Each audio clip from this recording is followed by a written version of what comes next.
Welcome to the Real Health and Nutrition Podcast, where real talk meets real health. I am Matthew Rigoni. My name's Max Dennehy.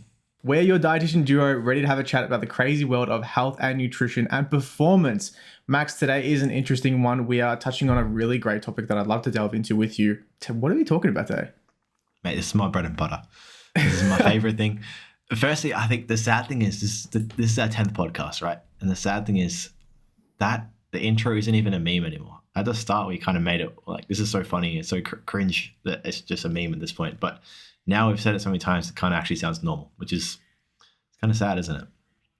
I don't know, mate. We should change it up to be even more cringy. Yeah. Do you reckon we can get people clicking off in the first 2 seconds? Well, hello, guys. So today we're talking about exercise. So the last 2 podcasts, the whole series essentially that we're going to be covering is what R.E.A.L means to us. The R.E.A.L acronym being recovery, exercise, and lifestyle. We're going to do a little bit different this time. We're going to do recovery, exercise, activity, and lifestyle, just because we can do what we want. It's our podcast. We can talk about what we want, and that's the way we're going to do it. So today's going to be about exercise. How are we going to differentiate exercise and activity?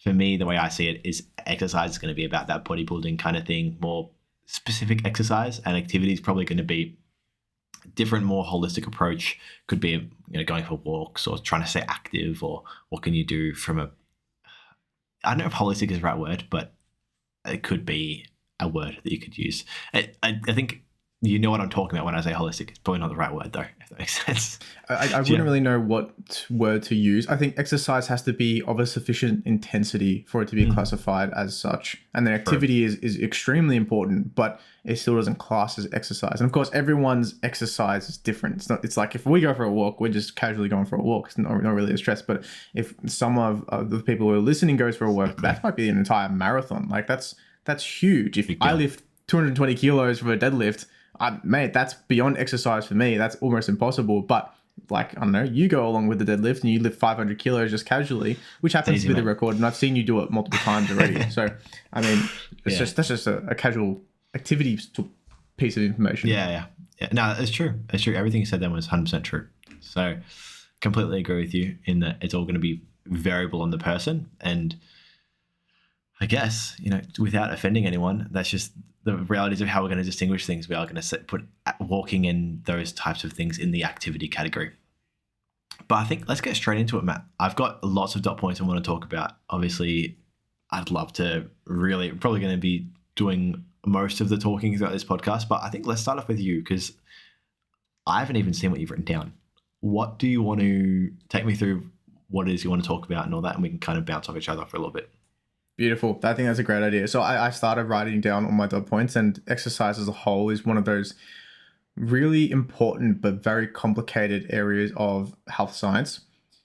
I think that starting off with what are we exercising for? What are the outcomes that we're looking for? Is it kind of just like exercising to grow big muscles and look good in the mirror? Or is it very much a situation of like, are there specific outcomes that we're going for in this scenario? And for me personally, I think there's a bit of a balance that can be at play. And I think for a lot of people listening can be a bit of a balance. I think we should really focus on my side of things is that exercise is essential for longevity, health span, keeping up everything running and lubricated. But it's not just for that kind of sporting application. People don't really realize how much of an impact it has on our daily lives, especially when we get older. Like when I'm in my 80s, I intend to still be doing backflips. Like there's no problem at all with trying to continue that kind of thing. But if I stop for a little bit of time and I have that period of sedentary life, things can really go downhill very quickly. And I think that's a huge part of our culture that we're not really adhering to. We can kind of age disgracefully with degrading function over time. But when I get to that kind of later years, when I'm 200 years old, I still want to be able to play chess and go beat up the little kids at the local basketball court. Not a problem at all. A little bit of balance goes a long way. Yeah, 100%. And that's a really good way. I'm glad because you really took it left field. Not that what I didn't even think about that when we were talking about today's podcast.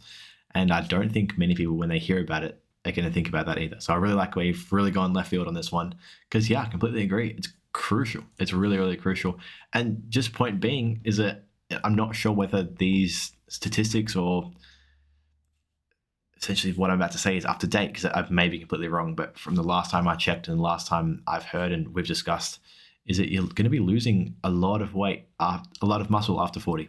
I think it's pretty sure it's 0.5% of your body weight you're losing in muscle mass and bone density every single year after 40. So that means come 60, you've lost 10% of your body of 10%. Is it 10% of your muscle mass, Matt, or 10% of your body weight in muscle mass?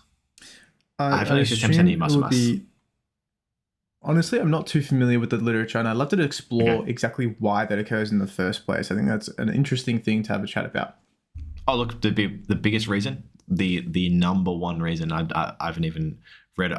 The only reason why I say that is because we actually got taught that through when we were studying. So I haven't even read anything myself as well with that in particular, with that specific thing that I was talking about just then. But the number one reason, without even reading anything, is obviously going to be activity, reduction in activity levels from those ages. Obviously, hormones, and there's going to be a whole bunch of things that play beyond that, but that's going to be, in my opinion, what would probably be the number one thing. Yeah, absolutely. Do we want to do a little bit of an overview of what we're going to be talking about for the rest of the class, or can we continue on this little pathway? Because I think it's quite interesting. Let's just keep exploring. Yeah, I think it's interesting too. So exercise is super important because this kind of sets up a foundation of, we've got a few different kinds of people. One being what you said before, people who just want to do it to gain muscle, look good. People who want to, do it to gain muscle, but also potentially could have sports aspirations or some sort of fitness aspirations. They want to run a marathon or do an Ironman or something. And the other people wanting to just longevity, live for a long, healthy life. And all these three categories are super important. And we don't need to convince the people who are bodybuilders, because they're convinced already. Same as the sports people, they're pretty convinced as well. They're committed to wanting to do as best they can in their sports. But that, longevity couldn't be overlooked. The importance that having a good amount of muscle mass on you, definitely not too much, that's for sure, but having a good amount of muscle mass on you is going to be very important. And how you could go about doing that would be interesting. Absolutely. And I think we'll explore that in just a few minutes as well. I think some really key details of why exercise is specifically listed in the R.E.A.L acronym is because I would borderline, I don't know if you're going to push back on me in this one, Max, I would borderline put it above nutrition in its tier of importance, assuming there's no deficiencies. Yeah, man. Yeah. I really don't know, but yeah, it's super important. It just really is. I think we always talk about, I've probably mentioned 1,000 times in the 10 podcasts, we always talk about those 4 pillars being nutrition, sleep, training, obviously, which is exercise, and your stress levels. All of them are insanely important. It's like, how we hate the people when they say the example of, 80% nutrition, 20% training. It's like, no, it's just 100%. Yeah, you can't quantify it like that. Yeah. And for me, I feel the same way, in that you just can't quantify it. Potentially you can say which one's more important than the other. And yeah, you could be right. I just don't know enough about it personally. Yeah, if I was to make like the most blanket of statements without any nuance ever, it's like, is exercise more important than nutrition? Like maybe, probably a little bit potentially, but like it's one of those scenarios where, look, if you're deficient in multiple different nutrients and your certain pathways in your body are like malfunctioning, and you've got potential for a huge amount of reactive oxygen species going on, and then total inflammation is up, like exercise is going to help a lot. But I think we need to focus on the issue at hand, being the nutritional deficiencies. And I think it's quite common in terms of what deficiency we actually have compared to what we think is actually present. That's interesting. One thing I was just thinking about then was that we're probably at a really unfair advantage compared to other people in the population, because when I have people coming to me like, they're saying things like, I want to eat healthier, or I want to get healthier. For me, what goes through my head is, this is just so easy. Like just do it. Like it's so easy. And I think we're at an unfair advantage is because we do know so much about nutrition and what foods are going to work well here, what foods are going to work well there. We know that the exercise kind of is if you're someone who doesn't really want to do much work, the exercise is the hard bit. The nutrition's the easy bit, especially if you live in Australia. Have a couple of slices of bread or some cereal or something. You got a whole bunch of vitamins and minerals in there. You're kind of covered on that basis. have a couple of fruits and veggies throughout the day, maybe a multivitamin or something like that, and you're probably going to be fine. And I think that's maybe what you're getting at there, is that in Australia, because a lot of our food is fortified, you can really get away with quite a lot and still be okay, kind of thing. Whereas if you're, which is basically the bare minimum, right? The bare minimum for nutrition. Whereas if you did the bare minimum for exercise, which is no exercise, maybe a couple of thousand steps a day, that's really not good. So I think, maybe I do tend to agree with you in that it is more important, just because if you look at bare minimum versus bare minimum, because we live in Australia with, we live in a Western country where lots of our food is fortified, the bare minimum kind of makes it so it's a little bit better than that in a way. Yeah, almost the standard baseline of people with their nutrition is like, so you're probably deficient in a couple of different areas, maybe magnesium, probably omega-3s and polyunsaturated fats potentially. But realistically, you're not going to be deficient in the things that really can kill you quickly. I mean, slowly, absolutely, and have massive impacts on your cardiovascular health and rates of cancer, absolutely. But the impending doom from let's say that versus the amount that exercise has on your life, I would lean towards the exercise just so slightly. It's a really interesting point. Yeah. Especially because what doing absolutely nothing can do to you, doing zero exercise, which is what a lot of people do. That's obviously really not something we want to be going for. But yeah, that's a really, really good little thing to kick us off. Should we get stuck into the meat and veg of it? I think so. Do you want to start talking about the health side or more so the sport performance side, which you most likely going to take? Look, I've got, for sure. Look, I've got a whole bunch of dot points. Let me quickly pull them up that I've gone through.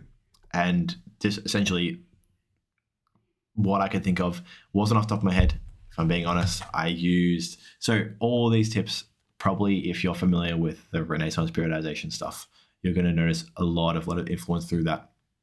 Because the reality is, guys, this is a lot of what I learned from, I've done a lot of reading from these guys, and I tend to align with their beliefs. Definitely not 100%, but quite highly, as well as the 3DMJ guys as well. So I've got this book here that I use for ideas, and this book here that I use for ideas, we're going to talk about from Renaissance periodization and from 3DMJ, and they're essentially my inspiration mostly. So if you're thinking, this guy's just a rip-off of these two places, it's probably because it's true. Yeah, probably because I've learned a lot from them. That's the reality. I think I've got their book in the background there. I don't know if you can see that, the Renaissance periodization, Renaissance Diet 2.0. Yeah, I still haven't read it page to page, but it's very interesting, and I tend to have a lot of influence from them as well. Of course, because they're just evidence-based and they provide evidence in a very easy to understand fashion, even for someone who's not completely exercise oriented. I'm not physio by any means, but if some physio talks to me about certain areas of the body and anatomy, I can kind of follow along.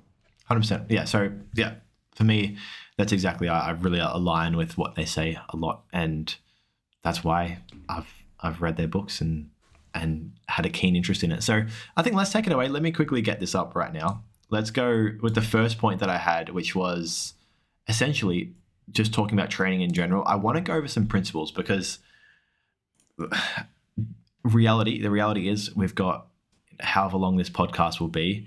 There are literally hundreds of hours we could spend talking about this topic. So there's no way we can get into any sort of depth, and that will be had throughout. We're gonna be doing this podcast for a long, long time. Matt will probably get up to podcast 1,000 one day.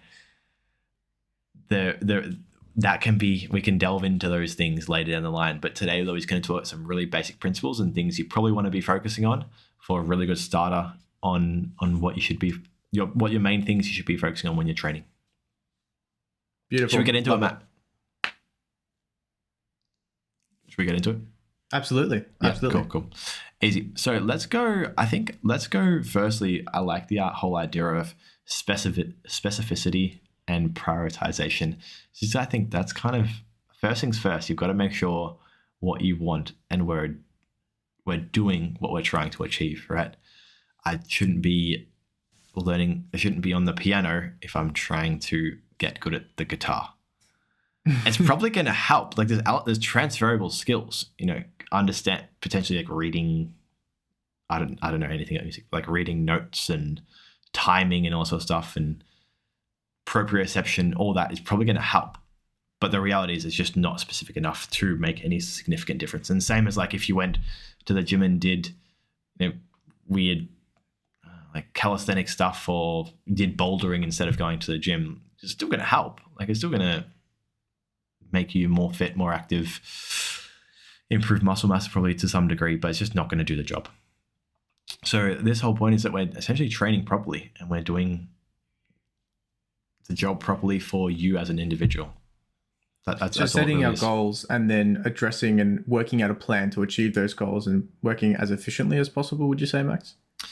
Yeah, you could say that, but it doesn't even need to be. Just as long as you're doing a good job, focusing on being very, very efficient with what you're doing, that would be just who wants to be inefficient, right? Like, I don't think that's a thing.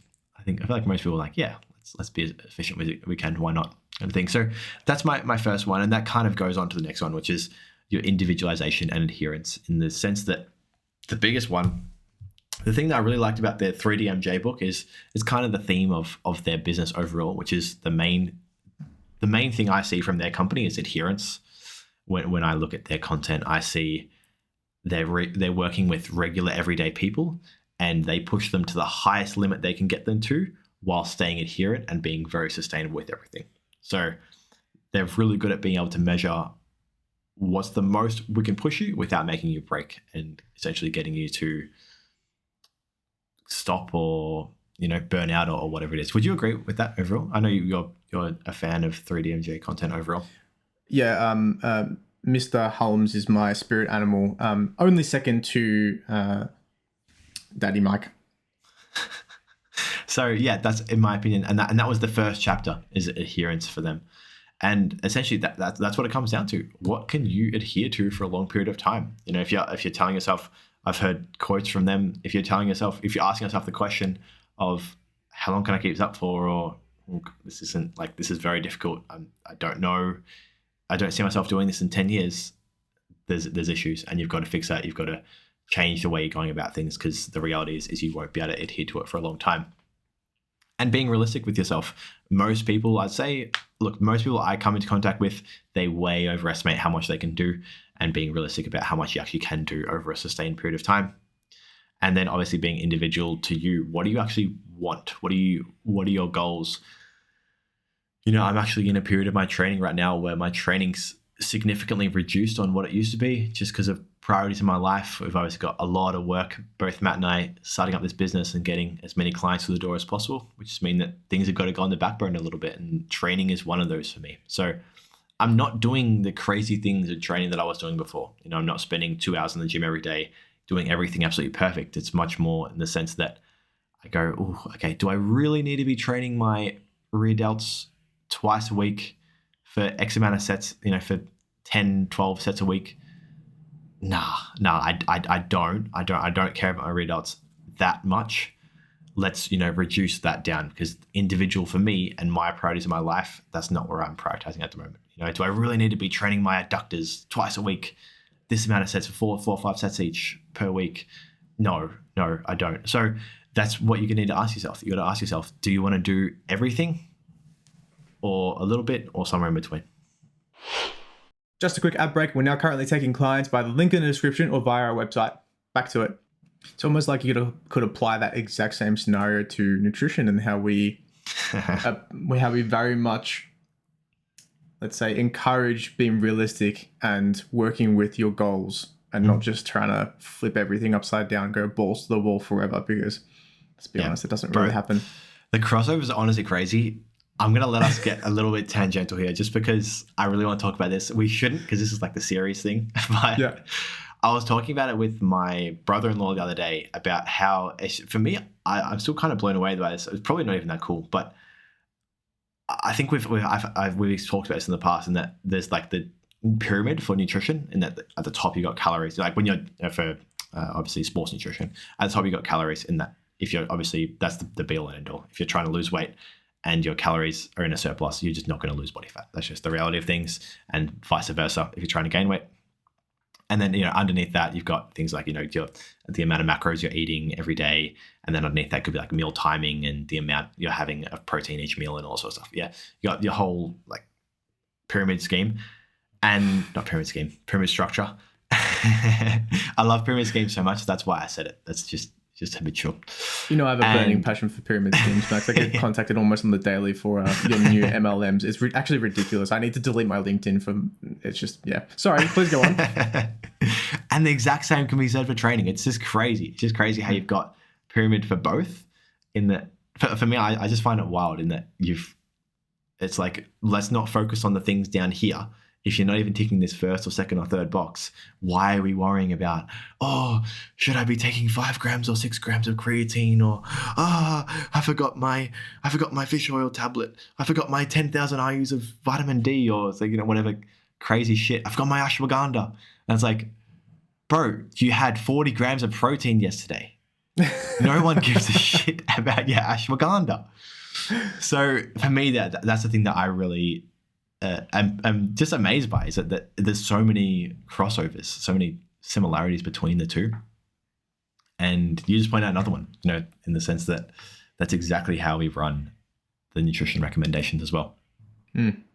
Really working towards your goals and, let's say, paving down a path of least resistance to actually get there realistically and reasonably with time as well. Yeah, 100%. So yeah, they're basically the first two, is that whole individualization, being realistic with yourself is really important. Then I guess it really comes down to the whole element of how we're actually going to train. So, the whole idea of figuring out and seeing for yourself how you're going to train, whether in terms of intensity. And intensity, I mean, essentially your exertion. So how much are you going to be exerting yourself? Training to failure, training a little bit before failure, training beyond failure. What's that going to look like? Matt, take me through. I'm interested to know your thoughts, because it's probably unfair putting you on the spot, to be honest, with all this stuff, because this is something that Matt has Matt has quite good genetics, so he can get away with not training the best, and he still gets very good results. And I think his exercise knowledge is actually very good, but it's just not at the level where it's like, if Matt needed to coach a bodybuilder, that was trying to, go on stage, from a nutrition standpoint, without a doubt, you'd be rock solid. But from an exercise standpoint, probably not. What are your thoughts on training to failure and all that?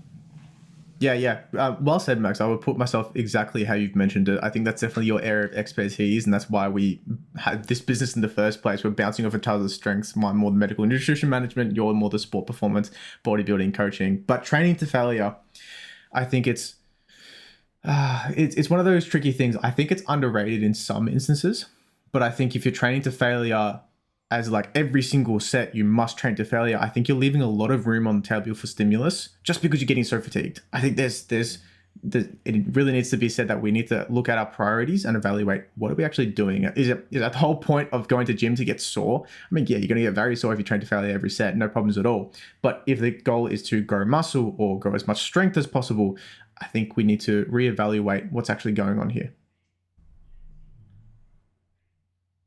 I really hope my internet hasn't cut out.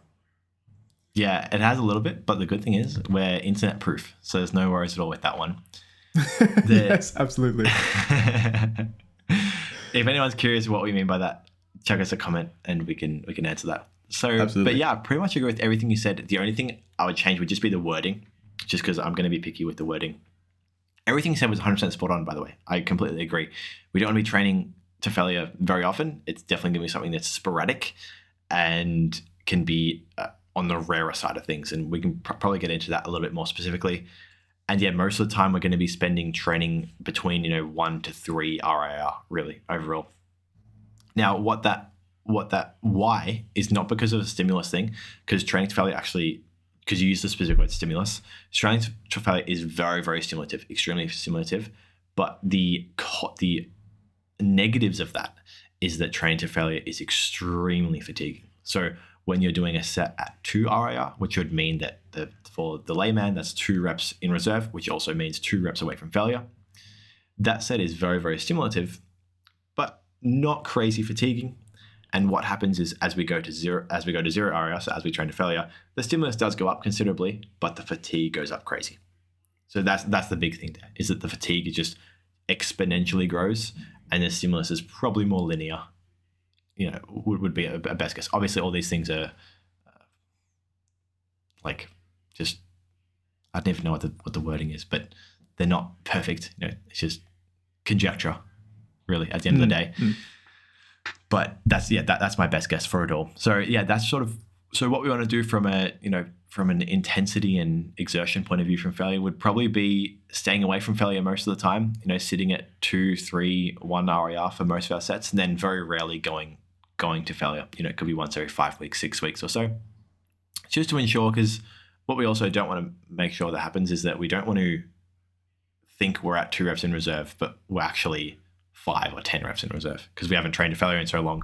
We don't even know what failure feels like anymore. So we think oh yeah, that was kind of hard. Yeah, okay, let's rack it. But you actually had 10 left in the tank, kind of thing. I've personally noticed that multiple times as well with myself, especially with something like shoulders, where it's always hard, but it's like, okay, you need to get to the point where I think you need to evaluate, okay, this is hard to the point where I cannot go unless someone's like trying to put a bullet in my brain, and then I still can't do it. Like it's very much a real evaluation. And for the record, I knew exactly what you were talking about with the stimulus and fatigue. I just didn't word it correctly. So I just wanted to, I'm not that cool. Uneducated, hopefully. 100%. No, that's it. And that's awesome, man. Because I know your knowledge is actually very good.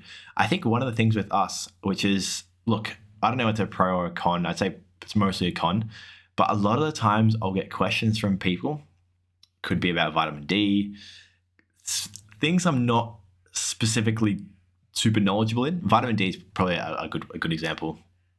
I had the question the other day, and I said, and I just talked to I talked to the guy that I was speaking to about it, and I said, look, I'm going to be honest, I don't know much about it. The reason why is because I can actually be very complacent, because Matt and I have this weird thing in that we just kind of know everything Matt doesn't know, I know, and everything I don't know, Matt knows, which means that I never need to spend time worrying about vitamin D stuff, because I know Matt's one phone call away. I can go, hey man, what's the go with this? He tells me, and it's like we have two brains, like I have 2 brains kind of thing. So it's a good thing in that I've got all of Matt's knowledge as well at my disposal. It's a bad thing in the sense that it does make me complacent, in that if I didn't have Matt around, I probably would have learned about vitamin D a lot more by now, but I just haven't. I couldn't care less about it, honestly. Have you experienced that as well, Matt? When you put it like that, there is definitely a large area of nutrition knowledge that I just left to the side and focus more on the medical stuff in that short term, especially with sport performance. Like I'm going ahead and doing the sports dietitian accreditation just because I feel like, exactly like you've mentioned, there's so much that I'm potentially unaware of, or exactly like you've said, I'm using the incorrect wording, but able to think about the concept in a correct manner, but expressing it is potentially something that I really need to work on. So yeah, I've absolutely experienced stuff like that before. Yeah, 100%. Yeah, anyway, it's just interesting to know. It's just interesting to realize that there's a lot of times I'm just being complacent and lazy, or whatever word you want to use, in that I know you know it, so I don't need to learn it, kind of thing. All right, so we kind of covered failure a little bit. There's obviously so much more detail we could go into, but this podcast isn't going to be a 48-hour cast. We'll do that one day, Matt. We will do a 24-hour live stream. That will be fun. Absolutely. Number of sets. Yeah, sleeping included. Yeah, for sure. Number of sets, because we got to practice what we preach, right? Otherwise, always. Exactly. I'll sleep. Otherwise, you're a charlatan. For 12 hours of that. Yeah, you know better than an MLM pyramid scheme pusher.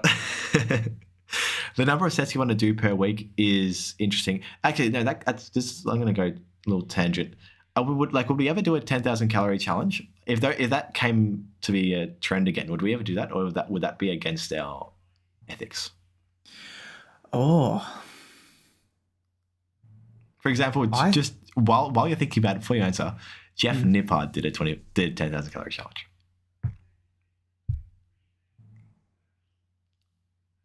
It would be like 5 times the amount of calories that I normally consume on a daily basis. I think I'd have to consume straight olive oil, but like I'd give it a shot. I think it'd be interesting. So you don't think like ethically there's anything wrong with pushing that? Oh, there's absolutely something wrong with it. Not a problem at all. But okay, yeah. Without a doubt. But it's one of those scenarios. Well, I also think there's a problem with driving, let's say, with passion on the road or on a racetrack. That's probably unethical and not the safest for your long-term health, all things considered. But I'm not talking about like, but you're also not promoting that, right? You're not doing a whole video about, hey guys, watch me drive down the M1 Yeah, at 200 watch me k's an hour. drop a mad skid around this roundabout near the primary school. Yeah, that's the one.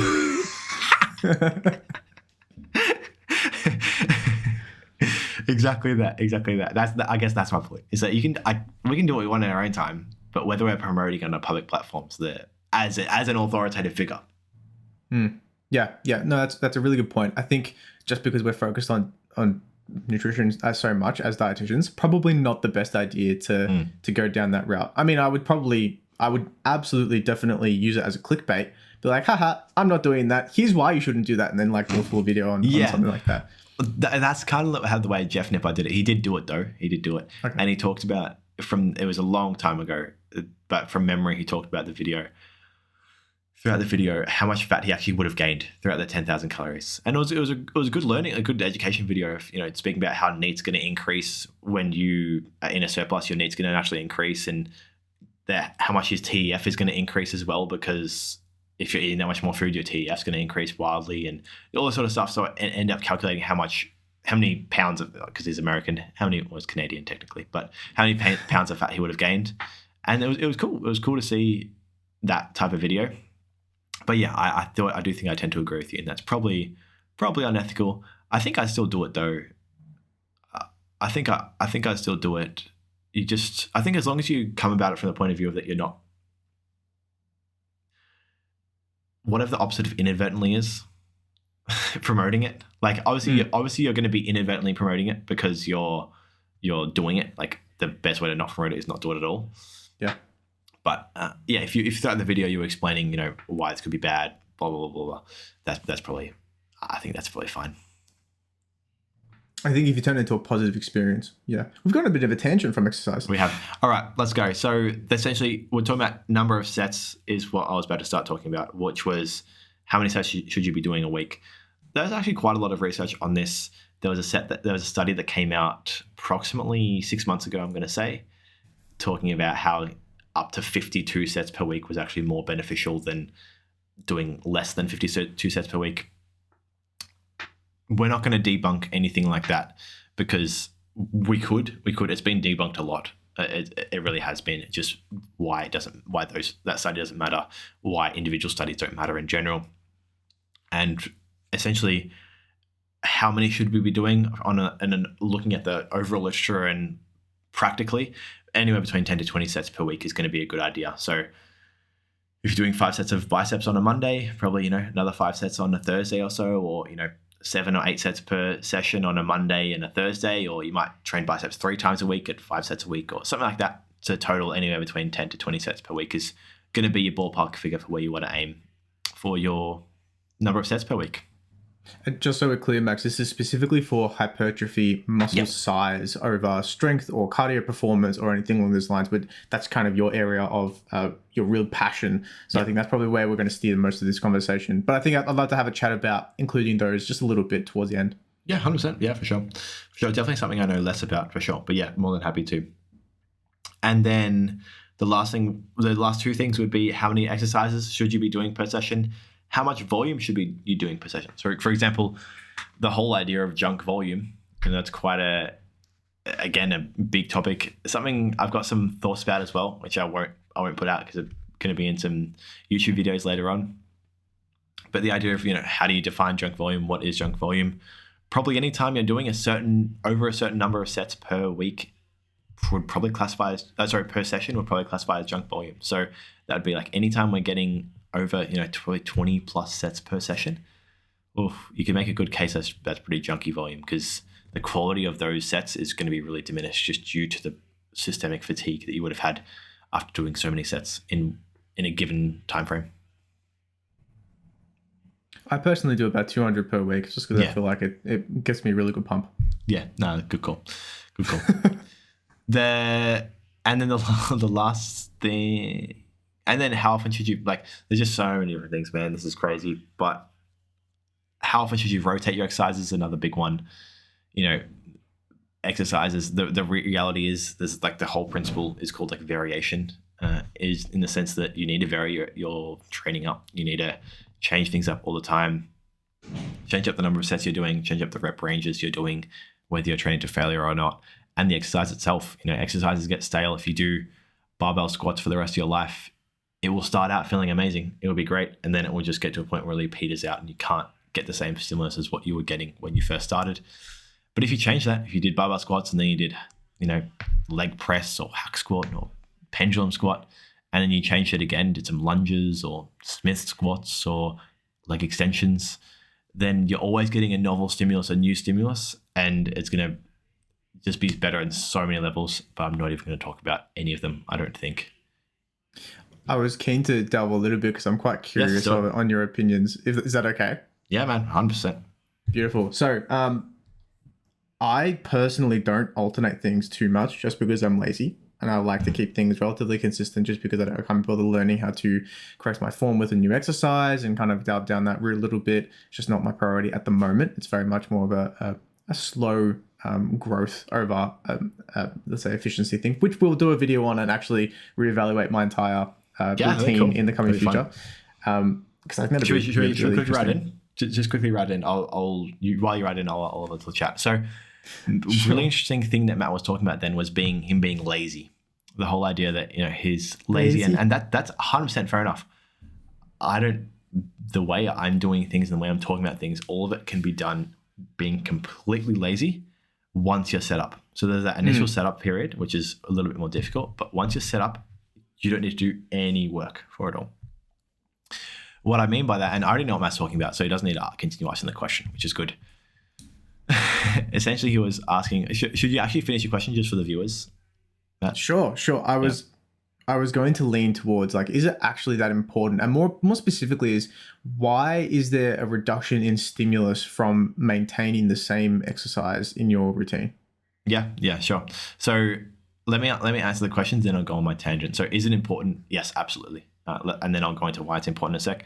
And why is there a reduction in stimulus? Purely just because our bodies are really good at adapting. They're really good at adapting to a given stimulus. And it just means that essentially what it means is that when we have that new stimulus, that novel stimulus, we're not adapted to it. And a really small amount of volume, really small amount of sets will get us a large amount of stimulus. Yeah, which also is a small amount of fatigue, right? Because you're doing a small amount of sets. And then over time, as your body adapts and adapts and adapts, the stimulus from that just goes down and down and down. Yeah. So what it means is that there's going to be a point where it's going super low, and then it'll probably level out. So I'm probably going to start something like this, and then it will come down, and then it will peter out till the end of time, right? Now, what we don't want to do is change it every week. Obviously, the whole idea of Arnold shocking the muscle and all that sort of stuff is just stupid. Just on the basis that we need to make sure we're actually progressing and be able to track whether we're progressing or not. So you don't want to change it every week so you're at the peak, but you also probably don't want to let it get down to the bottom and sit there for a long time, right? Because that's just wasting time at that point. So you probably want to be somewhere where you're getting the most stimulus, most bang for buck, which is all stimulus to fatigue ratio, and you're probably cutting out, somewhere down that bottom area. Now, I'm going to be all over shop here, but from the laziness that we were talking about before, what Matt could do super easily he could do a whole exercise library. I've got an amazing exercise library with hundreds of exercises that I use for myself. And he could go, okay, for biceps, I love 8 different exercises, let's say. He loves, a bicep curl, a machine curl, a bicep curl with dumbbells, maybe a seated incline curl or something like that. And he's got a bunch of different exercises, a cable curl. And all he does is he'll do 2 or however many he needs for himself for the week. Let's say Matt specifically trains his bicep twice a week, and he does 1 exercise per session. So he does 2 bicep exercises per week. All he'd need to do would be to write down his 8 exercises. He does, I'm going to do 1 and 2 for the next 6, 10, 12 weeks or so. No, probably not 6. Probably 12, 16 weeks or so, I'd say. 8 to 16 weeks, I'd say. And then after he's done that for 8 to 16 weeks and he's feeling like, they're kind of getting a bit not the best anymore. Might have a niggle here and there. Let's go to exercise 3 and 4. Boom, boom. Do those. And it's all automated, right? You don't even need to think about it. You just know every 8 weeks or every 16 weeks you change, or every 12 weeks, whatever it is. And you do 3 and 4. And you do that for another 12 weeks. 5 and 6. That for another 12 weeks. 7 and 8. After 9 weeks. Guess what's happened? You've spent the last 24, 36 weeks doing the other things, the other exercises. You can go back up to 1 and 2 again, and it's fresh and it's novel, and your body's not adapt to it. It's not used to it anymore. And you can just keep repeating the cycle. Feels like the scene out of Wolf of Wall Street when he does that thing. You know what I'm talking about? When I actually haven't seen Wolf of thing. Wall Street. Being that into economics, I've managed to skip that one somehow. Mate, you're an awful human being. So, so yeah, that's kind of the way it would work, in that you just get a whole bunch of exercises for any given muscle group, and you just repeat, and make sure that all the exercises, you do them for a given period of time, progress on them, chuck them out, wait for them to come fresh again for you. Does that make sense? Quick ad break, guys. Remember to click the first link in the description to check out our dietitian consultations and services. Back to it. Yeah, absolutely. Absolutely. I do want to add a very small comment in that Arnold is actually not a bodybuilder. He's just a marketing expert. And the shock the muscle thing was a complete joke that he just inserted because he knew he would get the equivalent of likes back when there was Really? VHS tapes. Yeah. Oh, true. That's such a meme. So, yeah, that's how I like to do it. And just the cool thing is that I explained like 5% of that, yeah. And that's one tiny topic in a bigger topic in a giant, like that's just like one minuscule thing that like we actually went into like a decent amount of depth on, if that makes sense. That we could just do that over and over and over again with a million things. But we're at 41 minutes, so we're not gonna keep going. Yeah, things like how your frequency, how many times should you be training a muscle? You're training a muscle, again, super dependent on so many things. How many sets do you need for that muscle? How quickly are you recovering? Are you training your quads and you're ready to go in 2 days? Or are you training your quads and 4 days later you're still, holy shit, I'm cooked, you know? It's going to be so many different things that are going to determine your frequency, which we're not going to talk about today. Matt, look, I've got a million other things, the reality is, but I think let's get stuck into, rest periods. I've got so many different things. How should you expect to progress? But the reality is, Matt, we're not going to cover it all. Should we get into some of your stuff now? Yeah? Yeah, I think that's a great idea. I think there's a whole series of podcasts potentially on the table on those specific topics. And I think doing them a brief summary is almost a disservice to how important and influential they are to the actual summation of your hypertrophy goals. I think... Yeah. Could you try and summarize it just real quick? Can you just try and summarize, like, I'm happy to as well, try and summarize what I said. I completely agree. The reason why I'm happy to just like sort of blurt them out there is because I know each of them, they've got so much intricate detail. So even though even though I'll do like a brief summary, it doesn't even matter because there's so much really interesting detail that we can get stuck into and dive deep into, in that I'm happy to just sort of chuck them out there because I know we're going to talk about them properly at a later date. In summary, Matt, can you try and take it away? Give me an epic summary. An epic summary. I think you would have absolutely smashed it with this one, but we generally covered topics, you covered topics of fatigue management, specificity and prioritization, individualization, adherence to that specific exercise regime, variation, number of exercises, sets, how many exercises and or sets do you need. I think there's a whole area of additional topics that we can go through, but exercise isn't just one of those situations, especially for hypertrophy muscle size training. It's not as simple as go to gym, pick up heavy thing, put it down. In that, it can be. Well, I mean, it can be, but also it can be for strength training as well. Yeah. Let's get into some of your stuff. I'm happy with that overall. With strength training in general, there's a lot of similarity between hypertrophy and strength. And you mentioned that with the lower amount of sets, there was a higher level of stimulus. Did you mention? No, so essentially, just talking about your question. So lower sets is always going to lead to lower stimulus, but I'm just interested to know where you're getting at here. Sure thing. I potentially misheard. My understanding was that with lower sets of total reps, lower amount of total reps. So if you're doing your kind of 1 to 5 kind of rep range, you're generally targeting strength, which is different from hypertrophy, because hypertrophy is muscle size.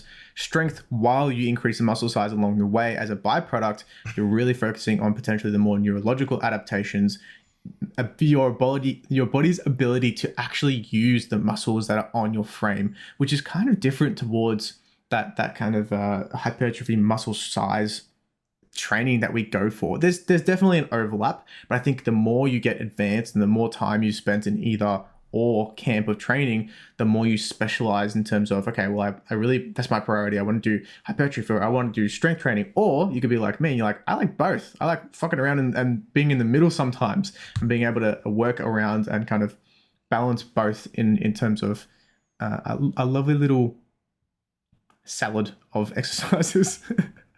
Yeah, man. Yeah. Look, I would be really pushing the camp of that. I think they're a lot more similar than different. I really, you were talking about this difference. I would put it really close, really, really close in that they're, because just the same as getting bigger, the byproduct of getting bigger muscles is you get a whole lot stronger too. And yeah, one of the big differences is that neurological adaptation that you're talking about, the neurological differences. And it's not much really beyond that. There's a few little things, but yeah, the big thing is firstly, big people tend to be really, really strong, and strong people tend to be really, really big.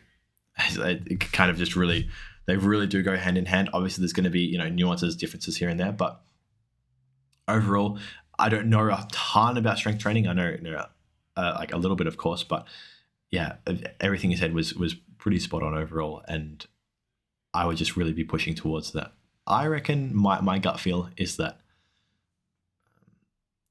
yeah, that they have a lot more intertwined than what people like to make out. Yeah, very interesting, very interesting. I think that I tend to agree, but I think with the more recent literature coming out in support of when you're in a surplus, you don't need to be in a surplus of like 700 calories. You only need to be in like a very minor surplus to actually achieve your hypertrophy goals. They're pretty similar in terms of the amount of muscle size you can gain. As far as I'm aware, can you fact check me on that one, Max? No, yeah, absolutely true. Absolutely true. I'll just quickly add the caveat of that. Everything seems match true. So like only, I don't like a couple dozen calories surplus that you actually need to be in per day. Practicalities. It always comes down to practicalities. Yes. Can we do that? No, we can't. So that's why you need to be that give you that buffer of a couple hundred calories minimum. So then even on a day off when you're going to be overestimating by a little bit, which means you'll actually be, you think you're in a surplus of 200 calories, but you're actually only in a surplus of 100 or 50 calories, you're still in a surplus. Yeah. So in theory, it can be very, very small, but in practicality, in practice, it tends to be a little bit trickier. But in saying that, I'm wondering, does the same apply to strength training? Because every strength-based athlete, you look at them and they're obviously of a higher body fat percentage. And I'm starting to wonder, is that because there's some magical property of having a certain amount of percentage higher? Or if there's a potential for neurological adaptation? I'm not entirely sure. Or if, exactly like you mentioned, it's a practicality thing. Like potentially being in a deficit for even, like let's say, a day for your recovery, especially for neurological recovery, is that much of an impact on your strength progress that potentially having that impact is too much of a risk? You're just better off being of a higher percentage. Look, I think we can just look at this. We can just look at it from a visual standpoint and assess. And what I see, and you can correct me if I'm wrong, but unless you're looking at the ultra heavies or the heavyweights, people under that in like the weight categories, they tend to be quite lean. Not lean from a bodybuilding standpoint. Obviously, they're not shredded, but definitely low teens. To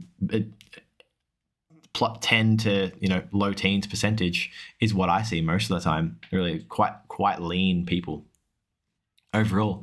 And yeah, I guess for me that just comes down to that's for me more evidence to show that they want less body fat percentage. They want less body fat so they can put on more muscle, because if you've got to be under 80 kilos, you want to have at the best ratio as possible, fat to muscle kind of thing. You don't want to have too much fat on you if you have to weigh in less than 80 kilos. And you're at a body fat percentage which is the lowest you can be while still not affecting the strength, because there will be a point where the strength gets affected from a body fat percentage. And you're at a point which is individual to you, which is going to be the lowest body fat percentage you can get to while still not affecting your strength overall. Very interesting. Yeah, absolutely. So my opinion was based off of World's Strongest Man kind of thing, where it doesn't really matter how much you weigh. Of course, it does to a certain point, but it's very interesting that my view of the industry is a little bit skewed. Yes, yeah. So when you look at, like, the under 78s or the under 75s, under 70s, whatever weight class, when you look at those guys, they're lean. They're lean. Yeah. So they do care about that. They do care about making sure they're not blowing themselves out. Yeah, absolutely. Absolutely.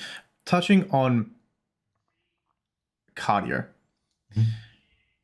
I used to think, cardio is a waste of time. Don't need to do it. You exercise and you get your heart rate up when you do your hypertrophy training. It's totally fine. My opinion has changed slowly over time in that cardio is important and I need to do it. I very much don't very often, but it's very much one of those things where it's I would say pretty bloody important to your overall health, specifically your cardiovascular health. And then that's something that I think we as a let's say you and I don't prioritize as much as potentially we should. Yeah, man, absolutely. Definitely. It's not even on the priority list for me. It's not even on the list. That's a reality. I didn't even bother. But yeah, I should. I 100% should. Yeah. Obviously, amazing for heart health, amazing for so many different elements. The cardio really does play a good role. The only thing would be, and I say this with caution because I don't want people to take what I say and then run with it and go crazy. But the reality is, if you're doing a lot of cardio, your hypertrophy gains and the amount of muscle mass you can put on will be limited. That's just it does limit it. And so you just got to tread carefully. You're just not going to go crazy. It doesn't mean you have to do zero. That's just because something is true doesn't mean you need to go to the other complete end of the spectrum. Like, okay, I'm not even going to move. I'm just going to sit here the whole day and then I'll go to the gym. And if I need to pick up a plate, I'll ask someone because that's too much cardio. And it's back day, so I can't push the door open. When I'm loading up the leg press, I'll get someone else to do it because it's too hard. So yeah, obviously not going to take it to the extreme, but there is a reality of that it is going to impede your hypertrophy to some point. But 100% agree. Super, super important from a health perspective.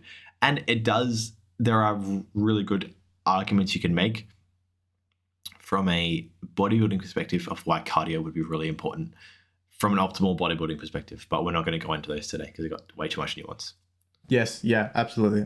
I think there's a few different areas you go down with a cardio route, whether it's whether you class sprinting as cardio or it's more so like a muscle hypertrophy strength combination kind of thing. And then, of course, down the rabbit hole is zone 2 really the be all end all? You have to be in that zone 2. You hear it all across media at the moment. It's very much popular. I feel it's popularized by Dr. Peter Attia, and look, to be honest, probably for a very good reason. I think a lot of people can get away with not having to do those extreme long endurance or super high intensity things where they think, I have to do that really high intensity cardio to get the benefits. Like, no, so the zone 2 kind of thing is like, you can tell if we're on a phone call, and I'm ripping this straight from Peter Attia. If we're on a phone call and I'm on a bike, you can tell that I'm on an exercise bike, but I can still have a conversation without absolutely puffing out my breath. Like I'm dying from the conversation. So I think that kind of area can be quite interesting in terms of the literature. And I think that tends to provide the most health benefits from a cardiovascular perspective, which I think is very important, as it is pretty much the number one killer for the entire population at the moment. 100%, man. Yeah. Okay, really well said. In that you wouldn't be able to get away with it. You wouldn't be able to be on the call to your boss and be like, yeah, just lying in bed, man. Yeah, like they know you're doing something, 100%. Yeah. But they're also not going to be like, why are you calling me when you can't even talk? Kind of thing. So yeah, man. Yeah, 100%. What other points you got? Nothing too crazy. Just chatting on the other aspects of like muscle and health. So as we know, muscle is one of the best ways to increase your health span and your lifespan.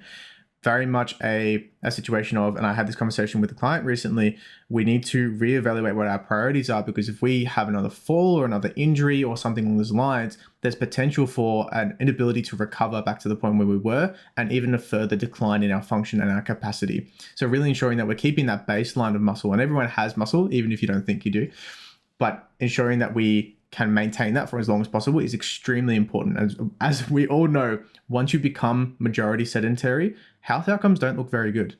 They're not exactly amazing. So ensuring that we can preserve and prevent anything from happening is extremely important. And that goes for muscle health as well. One of the most amazing things that I absolutely love about muscles in general is that they're glucose sponges. They just suck up all the glucose that they possibly can, which means that pretty much no bodybuilder in history has ever gotten type 2 diabetes. It's one of those things where it's like I tell some clients that and they're like, what do you mean? They just can't get it. I'm like, no, it's like it's so unlikely that I don't think there's ever been a recorded instance where a bodybuilder has had type 2 diabetes unless they're having some really strange concoction of drugs. But that's a whole separate category of individuals. So muscles are extremely important for managing our blood glucose levels and really great at just maintaining that energy level for myself over that day. Especially comparing myself from a low muscle mass status to a higher muscle mass status. I think there was huge personal gains, but that's completely anecdotal. That's just my personal experience. 100%. And that's, yeah, I definitely not going to sit on the same thing of that. I don't know whether there's been like 0 cases. I haven't heard of any at least.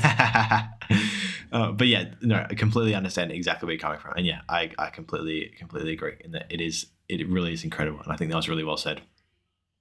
Overall, with the impacts that muscle mass can have on your glucose level, really, your blood glucose level, you're really good at being able to, as you said, acts like a sponge, does a really good job at doing that. So yeah, really super important for your health from a, full standpoint, from a BGL standpoint. There's so many different elements where I think you used the word like protective, or what word did you use? It was a few podcasts ago. Whether it's preventative or it's more... We're talking about the BMI, and you said like there's a point where like muscle is obviously very protective for your health, but then there's a point where if you have too much muscle, then it kind of flips the switch a little bit. More the negatives outweigh the positives. I wouldn't exactly... I don't know what word I was specifically used for that scenario, but yeah. That's okay. Yeah, no, but I think really well said. Really well said. Yeah, so unless you're of the status body-wise where you're like a BMI 30 plus of just pure muscle, like 10% body fat, I wouldn't really stress too much about having too much muscle. And for those ladies listening out there, no, you can't end up like Arnold Schwarzenegger after having 2 weeks of muscle training. It doesn't work like that. We know. I've tried. Max has tried. It's a slow process. I haven't tried, mate. I've succeeded. Oh, how good is that? Brilliant. Well, if you're on steroids, you definitely would have. That was what I was. I'm so glad you said that. Okay, because we're going to clip this, so I'm going to get into serious mode. Yeah, so completely agree. Yes, I completely agree. Really glad you added the caveat of steroids in there, because 100% the steroids is something that we really don't care about at all. We're only talking about it specifically for natural bodybuilders at that standpoint. Absolutely. Absolutely. Clip. When you throw steroids into the mix, you have so many more health concerns that potentially weren't there before. The benefits that you have received from gaining that muscle is potentially very much outweighed by the negative impact of that steroids. Yeah, not even potentially, just like definitely. The steroids. You know what? I like speaking in absolutes, but yeah, it's very much like I would bet my left foot on that absolutely destroying your internal organs. Yeah, man, the steroids fuck you up. That's the reality of things. No one really argues against that. Like, it's just how much they fuck you up is what people argue about. Some people overestimate. And I think the reality of things is that it is usually overestimated by people, by mass media, et cetera, et cetera. It is overestimated how much they do impact your health, but no one's saying they're not doing anything. They do impact you significantly. I'd love to have a chat with you in the future, Max, about drug use and the cultural norm that's come about from acceptance and education, and how I think that's not necessarily a good thing. I think we've had a couple of topics on that before. Well, it's such an interesting thing. It's such an interesting thing in that when I really got the cusp it, which is interesting because I'm one of the people that got to see both ends of the spectrum. In that when I started training, bodybuilding taking drugs was one of those things that no one talked about. It was just a Simeon Panda was natural, Micro Hearn was natural. There was all these people that were just obvious fake natties, but because they were, in the media, they were popular Hollywood kind of people. They could never admit to it because that would destroy them, right? And it was just one of those things that if you admitted to it, that was the end of your career, so to speak, right? And then it's literally flipped. It's crazy how just every single element of society is like this, is that the pendulum has literally gone the other way when it's just like, everyone talks about it now. It's just the thing that everyone talks about. Everyone talks about how much gear they're taking, when they take it, where they get it from. It's just absurd how much is talked about. And again, that point of acceptance versus promotion is what we've discussed about with Hayes and things like that as well. You know, in that, of course, it's the thing I always say with Hayes is like, obviously love your body, love it so much that you want to look after it, kind of thing. But yeah, there is that little slight thing of like, ooh, we're accepting the steroid use. That's just a thing. But are we promoting it? And that's the thing of like the 10,000 calorie challenge, right? Are they inadvertently promoting it?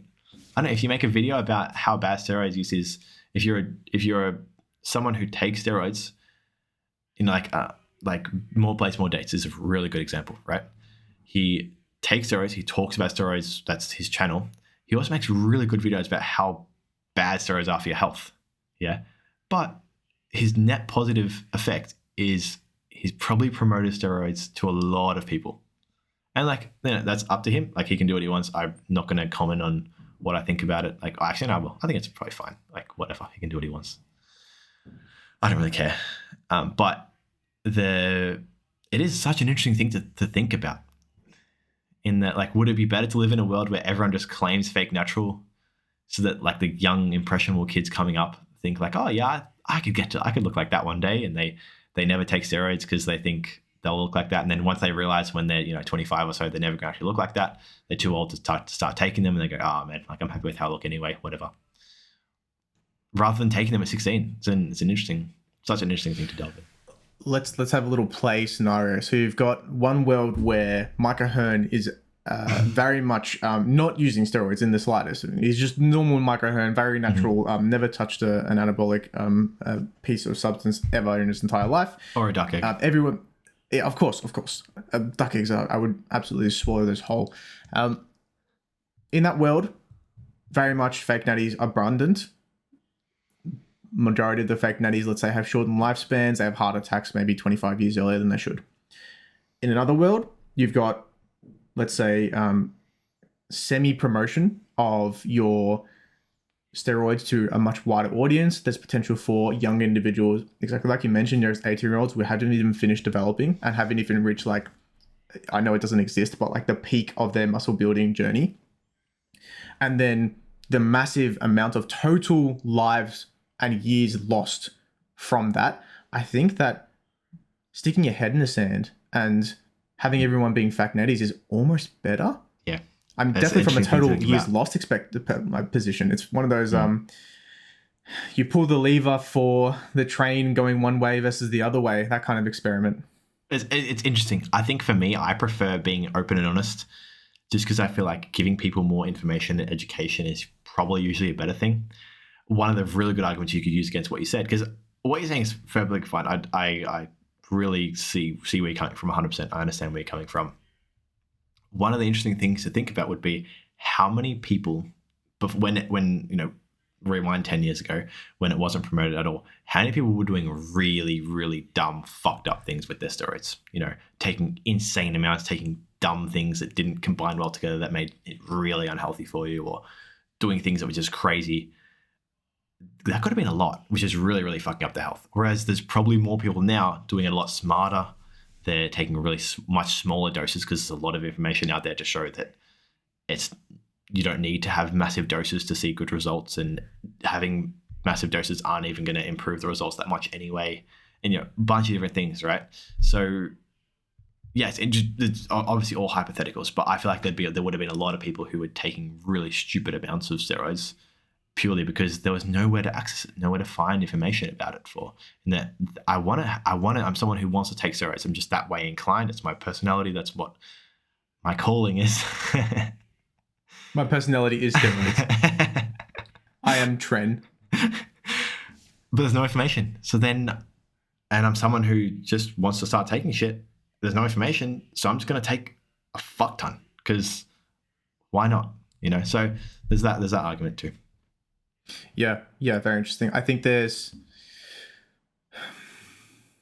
not entirely sure how I would express the situation to all my views, but it's tricky nonetheless. I think it's potentially a net negative on total health, but I do very much appreciate the knowledge and the choice in the same sense that my entire mantra as a dietitian is I provide the knowledge, the details, the resources. You decide how to take your life. You are in control of your own life, and being aware of everything is extremely important. But I also feel that, exactly like you mentioned, Derek does a really great job of expressing the negatives of anabolic use. But I think that people who fall in this trap of, oh, steroids, yes, absolutely, they're just focusing on the positives. Positives, yeah, for sure. Yeah, oh, for sure, definitely. I'd rather, I'm very much without getting political at all, stay off the politics, but very much a free speech guy, and I'd rather there be more speech and more education rather than limiting it. I'm always going to opt for that. Interesting. We won't get in the topics of nuclear warfare and or developments because I think that would derail our conversation on exercise. Do we want to wrap up anything there, Max? Any other summaries? Let's do it. Thanks so much for listening, guys. I hope you enjoyed it. We really went a bit crazy on there, but we'll see you next week for the activity. Absolutely. Thanks, everyone. Activity next one. Cheers. See ya. Bye. Thank you so much for listening to the Real Health and Nutrition podcast. The sponsor of today's show is you. You support the show by listening and using our services of dietitian consultations and performance coaching. We offer in-depth one-on-one consultations to help you achieve your health and performance goals. Any random bloke online can give you a generic meal plan where we here at R.E.A.L work collaboratively with you to reach your goals, making you feel heard and including you in your journey's planning. Our service offers tailored advice and can accompany meal plans and or realistic nutrition strategies which can be booked via our website, www.recoveryexerciseandlifestyle.com. That's www.recoveryexerciseandlifestyle.com. Just a quick disclaimer, this podcast is for education, information, and general entertainment purposes only and does not constitute the practice of medical nutrition therapy or healthcare of any discipline. The content discussed in this podcast is not intended to be a substitute of professional medical advice, diagnosis, or treatment. Please review our terms of use via our website. Thank you so much, everyone. Have a great day.